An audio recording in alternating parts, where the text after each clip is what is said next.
Salam hangat rekan-rekan semua. Bagi Anda yang Twitteran, silakan follow @bigmansirait. Mencermati keseharian kita sebagai anak bangsa. Silakan broadcast ke rekan-rekan kita. Tuhan memberkati.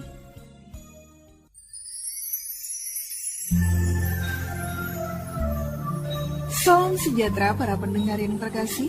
Selamat bertemu kembali dengan Yayasan Pelayanan Media Antioquia yang didirikan oleh Pendeta Bigman Sirait untuk melayani Tuhan Kepala Gereja melalui media. Untuk memperluas wawasan umat Tuhan, PAMA juga menerbitkan tabloid Kristen Reformata, Reformata Online, Reformata Audio Streaming. Juga tersedia buku-buku karya Pendeta Bigman Sirait dan ratusan CD khotbah. Doakan dan ikutilah pelayanan PAMA di radio di berbagai kota dan pelayanan televisi di Indovision, Live Channel, Cablevision, Family Channel. Untuk informasi lebih lengkap, klik www.reformata.com www.reformata.com www.reformata.com. Kini tibalah saatnya kita akan menikmati kebenaran firman Tuhan bersama Pendeta Bigman Sirait. Selamat mendengarkan, Tuhan memberkati. Salam sejahtera saudara yang dikasihi oleh Tuhan Yesus Kristus. Kembali kita bertemu di dalam perenungan kita akan firman hidup itu. Saudara-saudara, kali ini kita akan memikirkan firman itu tidak akan kembali sia-sia. Apa sebetulnya yang dimaksud oleh Alkitab dengan pemahaman ini? Biarlah ini menjadi perenungan kita sehingga kita tidak salah mengerti dan lalu berpikir kalau firman Tuhan kita ucapkan lalu jadi seperti apa yang kita inginkan. Sampai kemudian akhirnya tak jelas lagi mana sejatinya firman, mana sejatinya keinginan pribadi kita. Nah karena itu ini harus hati-hati sekali. Nah, di dalam Yesaya pasal 55, Yesaya 55, 6-11, demikian firman Tuhan. Carilah Tuhan selama dia berkenan ditemui, berserulah kepadanya selama ia dekat. Baiklah orang fasik meninggalkan jalannya dan orang jahat meninggalkan rancangannya. Baiklah ia kembali kepada Tuhan, maka dia akan mengasihaninya. Dan kepada Allah kita, sebab ia memberi pengampunan dengan limpahnya. Sebab rancanganku bukanlah rancanganmu, dan jalanmu bukanlah jalanku, demikianlah firman Tuhan. Seperti tingginya langit dari bumi, demikianlah tingginya jalanku dari jalanmu, dan rancanganku dari rancanganmu. Sebab seperti hujan dan salju turun dari langit dan tidak kembali ke situ melainkan mengairi bumi, membuatnya subur dan menumbuhkan tumbuh-tumbuhan, memberikan benih kepada penabur dan roti kepada orang yang makan. Demikianlah firmanku yang keluar dari mulutku, ia tidak akan kembali kepadaku dengan sia-sia, tetapi dia akan melaksanakan apa yang ku kehendaki dan akan berhasil dalam apa yang kusuruhkan kepadanya. Saudaraku yang kekasih, membaca ayat 11 firman Tuhan tidak bisa pernah kembali sia-sia, tapi akan berhasil. Harus diperhatikan dulu konteksnya. Karena menurut hemat saya di dalam banyak bagian orang memperkosa dalam tanda petik ayat Alkitab. Artinya memperlakukan, mengartikan semaunya supaya cocok dengan dirinya. Lalu dia memperalat ayat itu menjadi ayat seperti apa yang sebetulnya gairah di dalam batinnya. Nah oleh karena itulah ini menjadi sangat perlu untuk kita perhatikan di dalam konteks keseluruhan. Saudara-saudara, LAI memberi tema undangan untuk orang yang haus pada pasal 55. Maka yang pertama menjadi menarik ketika di dalam ungkapan ayat yang ke-6, carilah Tuhan selama dia berkenan ditemui, berserulah padanya selama ia dekat. Saudara-saudara, apakah ada waktunya Tuhan jauh? Apakah ada waktunya Tuhan tidak berkenan untuk ditemui? Ini menjadi pertanyaan menarik tentu yang perlu untuk kita pertanyakan. Ya. Nah oleh karena itu saudara-saudara, apa yang dikatakan oleh Alkitab? Bagaimana sebetulnya Tuhan menyatakan cinta kasih-Nya Bagaimana sebetulnya Tuhan menjalankan apa yang semestinya? Karena memang ada waktu Tuhan tidak mau mendengar, ada waktu Tuhan tidak mau memperhatikan umat itu ketika umat itu hanya hidup untuk seleranya, untuk dirinya. Ya, maka di ayat pasal 59 pun kan dikatakan bahwa tangan Tuhan tidak kurang panjang untuk menyelamatkan, kan begitu. Ya, pendengarannya tidak kurang tajam untuk mendengar, tapi yang merupakan pemisah antara manusia dan dia adalah apa? Kejahatan kita. Maka di dalam pasal 55, istilah carilah Tuhan selama ia berkenan ditemui, berserulah padanya selama ia dekat. Artinya, janganlah kita hidup di dalam dosa, karena dosa akan membuat dia tidak berkenan ditemui, membuat dia tidak mau dekat dengan kita. Oleh karena itulah, sebelum dosa itu menjebakmu, masuk dalam perangkap si setan, sehingga engkau menjadi oposisi dengan kepada Allah, disitulah sebetulnya engkau harus menentukan sikapmu untuk mengikut dia, dan bagaimana melakukan apa yang menjadi kehendaknya. Makanya itulah orang fasik harus meninggalkan jalannya, orang jahat meninggalkan rancangannya. Jangan ada di sana. Orang fasik, orang jahat tidak boleh hidup di dalam kesalahan dan kemudian mengaminkan kesalahannya dengan 1001 dalih dan alasan. Nah, jadi saudara-saudara yang kekasih, mari kita mencari Tuhan dengan jauh dari kefasikan. Mari kita mencari Tuhan dengan hidup benar di dalam kehendaknya. Mari kita mencari Tuhan dan berdamai dengan Dia. Artinya dalam hidup benar. Apakah ini inisiatif kita? Ya dan juga tidak. Kenapa ya dan tidak, Pak? Ya, itu inisiatif kita untuk hidup benar. Tapi juga jangan lupa, Dia memang meminta kita untuk benar. Jadi itu adalah juga tuntutannya, gugatannya yang harus dipenuhi. Sehingga itu bukan pilihan Anda mau apa tidak. Tapi itu ketetapan yang mestinya harus kita penuhi kalau betul kita anak Tuhan.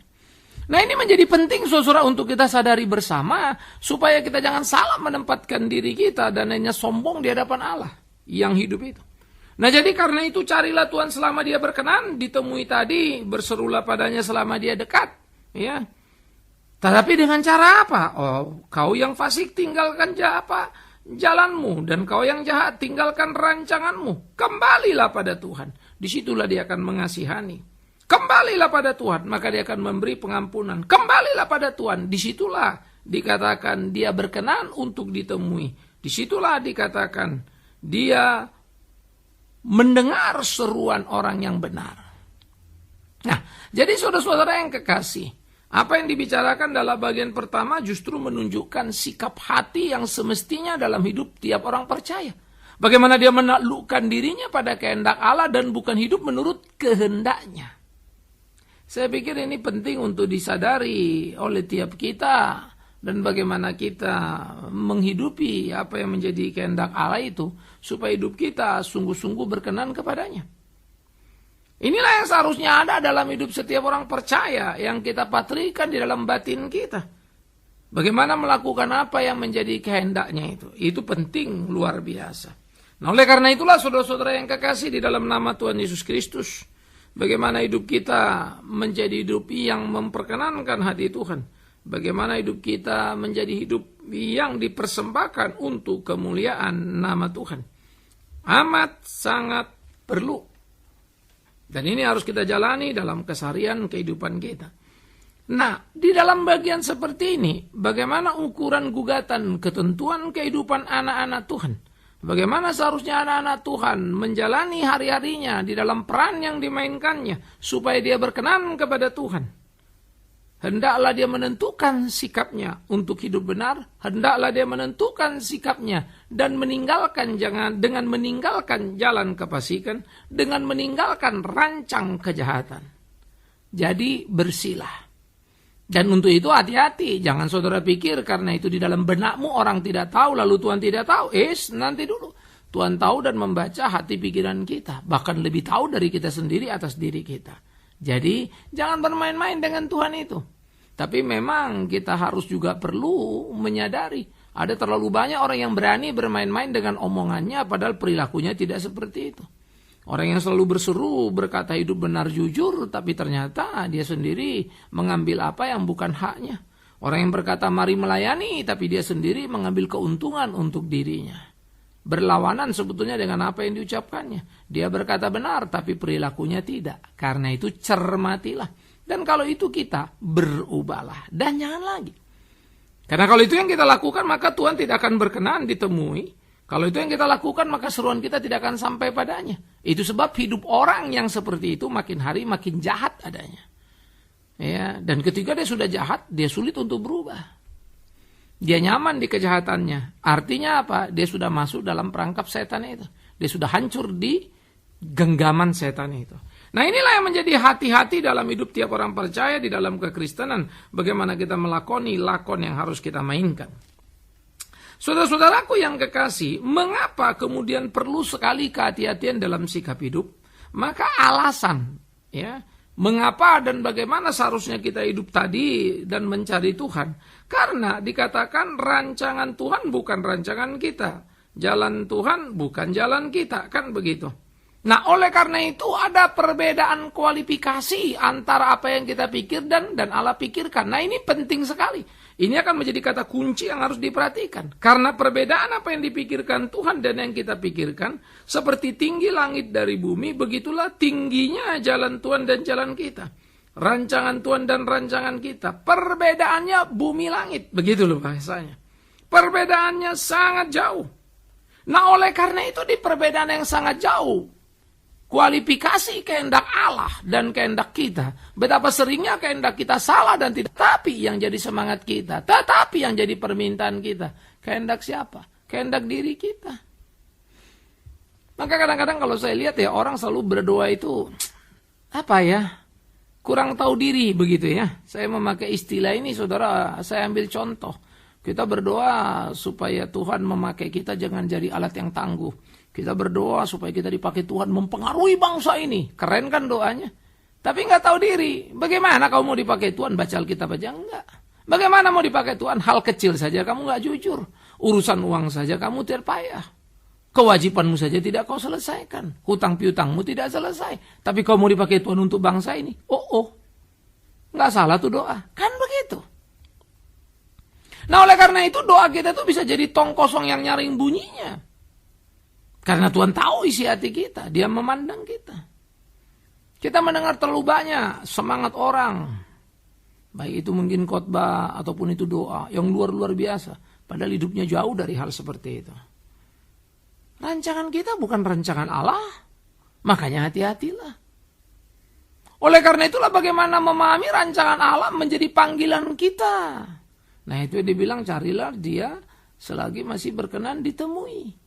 Caranya, jauhkanlah dirimu dari kejahatan itu dan jangan lagi ada di situ. Kenapa? Karena kau tahu dia bukan kita.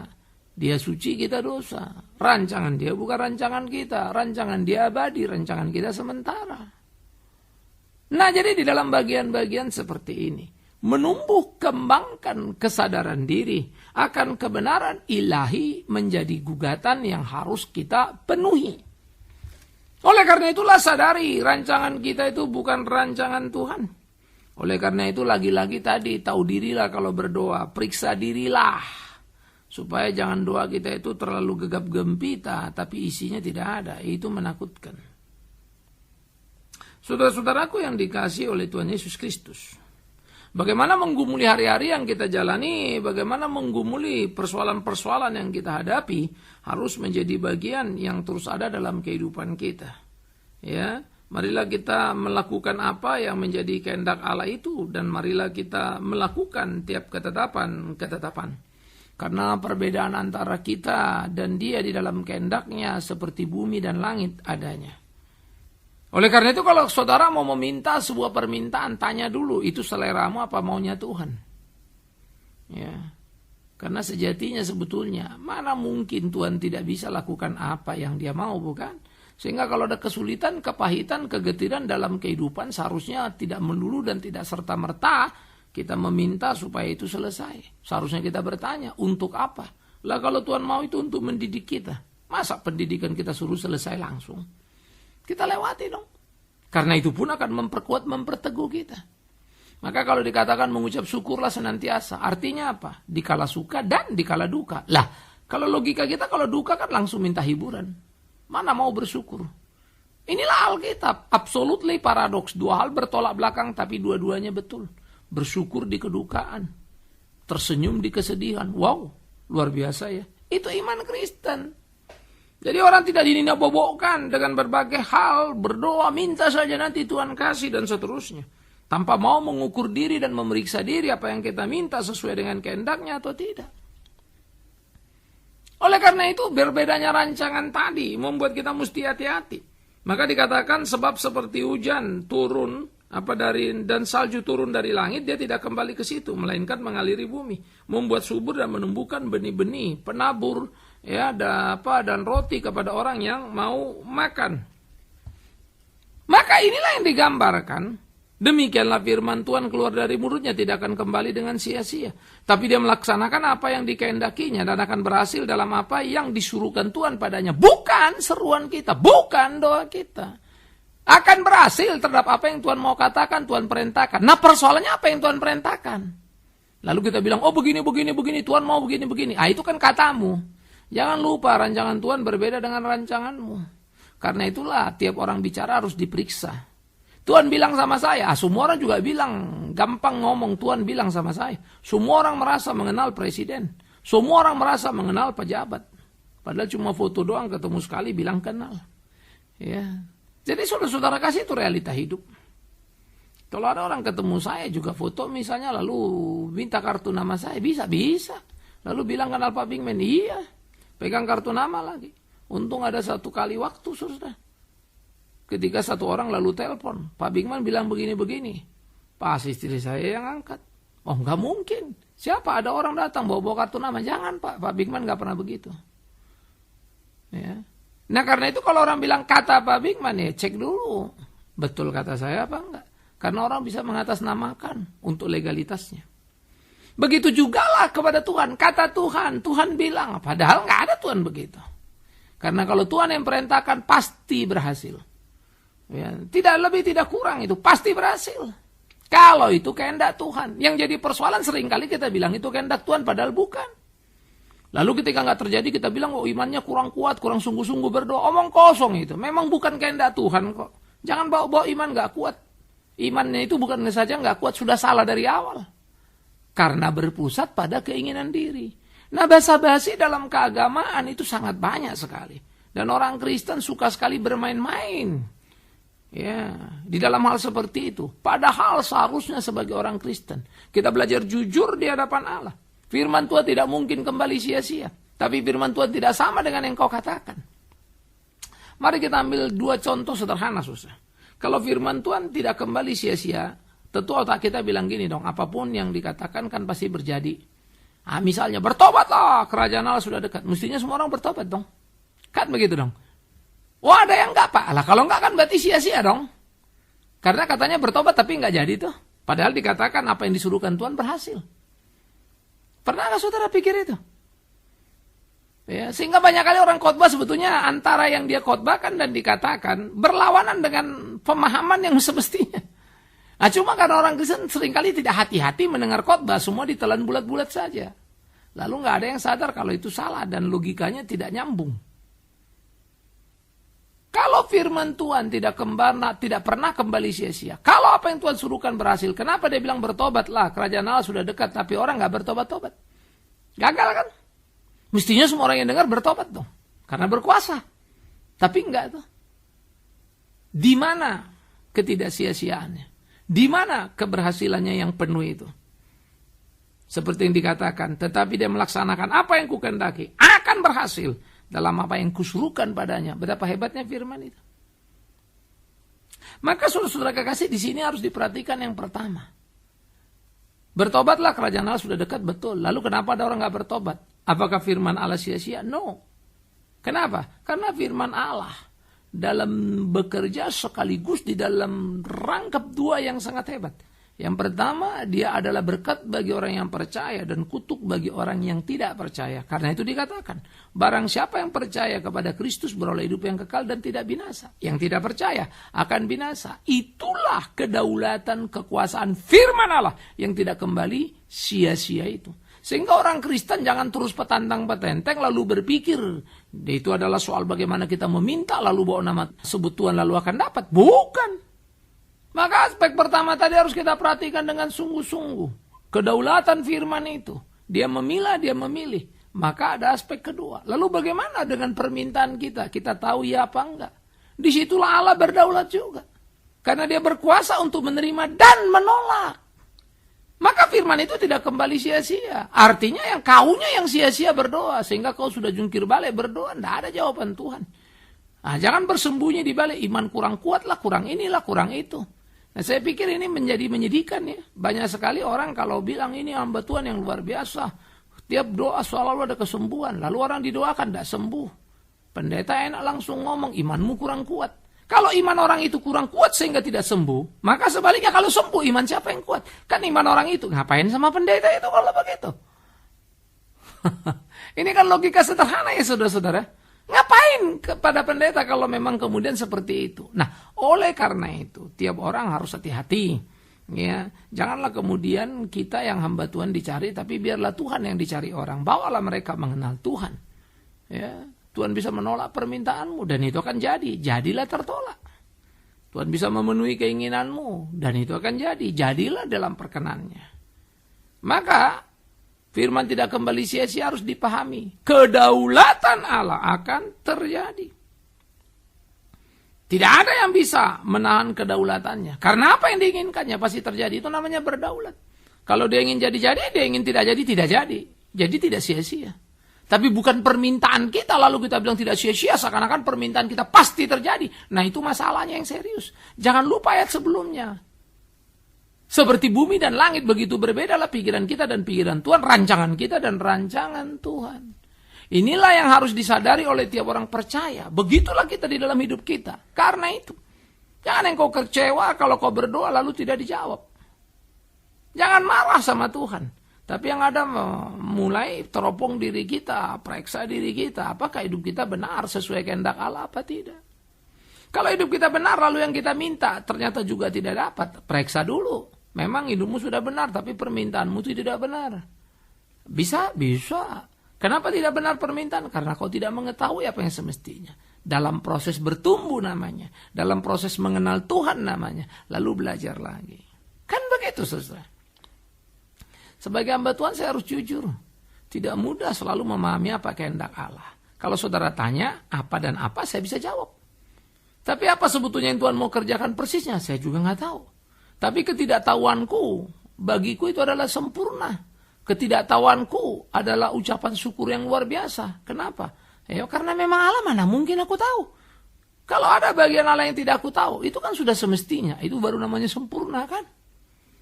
Ketika kita tidak tahu Allah sepenuhnya, itu sempurna. Karena Allah itu mana mungkin kita pahami sepenuhnya.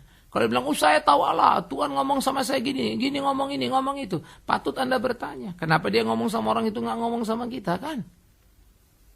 Emang ada agen tunggal, ya, ada distributor, ada subdistributor, kan nggak begitu Tuhan. Tuhan sayang pada kita semua kalau kita hidup benar. Jadi, yang menjadi penting di dalam bagian ini, firman tidak kembali sia-sia adalah, pahami, itu dalam kedaulatan Allah, maka jadilah apa Allah yang kehendaki. Karena itu, hiduplah sesuai kehendak Allah supaya kita jadi alatnya Allah. Bukan supaya kita berdoa lalu semua terjadi. No. Ya, ketika kita berdoa terjadi pun Allah menjadikannya dengan memakai kita sebagai alatnya lewat doa yang kita naikkan. Karena itu jangan ada orang mengklaim dirinya kalau dia ini hebat doanya, kalau dia ini jago doanya. Sebelum Tuhan murka pada kita, saudaraku, banyak orang yang yakin doa saya luar biasa katanya. Kalau Pak Bigman yang doain luar biasa, bagi saya no. Tuhan yang luar biasa bisa berikan apa yang Anda mau, Anda butuh. Tapi karena dia lihat hatimu sungguh. Bukan soal si Bigman Sirait. Bigman Sirait itu hanya manusia biasa. Tidak perlu Bigman Sirait untuk kalian berdoa. Tuhan perhatikan. Tapi sebagai saudara seiman, kita saling mendoakan. Saya pun perlu doa saudara-saudara. Nggak ada hebatku daripada kalian, saudaraku. Disitulah hidup kita sebagai anak Tuhan. Jangan ada yang terlalu merasa dirinya luar biasa. Tuhanlah yang luar biasa. Maka kalau dia mendengar doa kita dan mewujudkan betapa luar biasanya kita menerima dari yang luar biasa itu.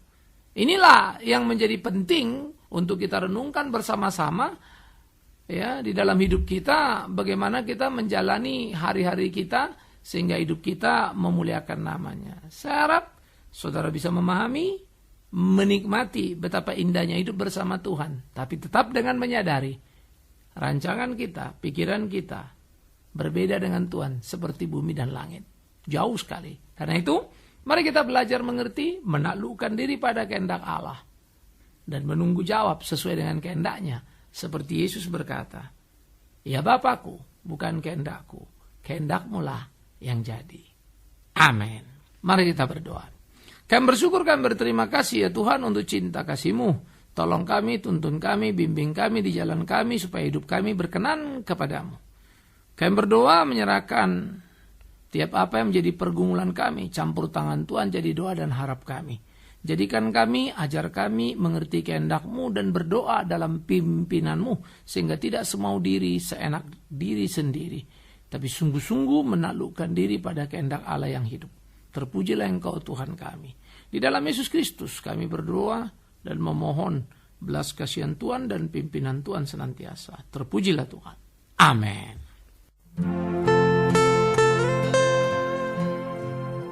Kita telah mendengarkan firman Tuhan yang disampaikan oleh Pendeta Bikman Sirait.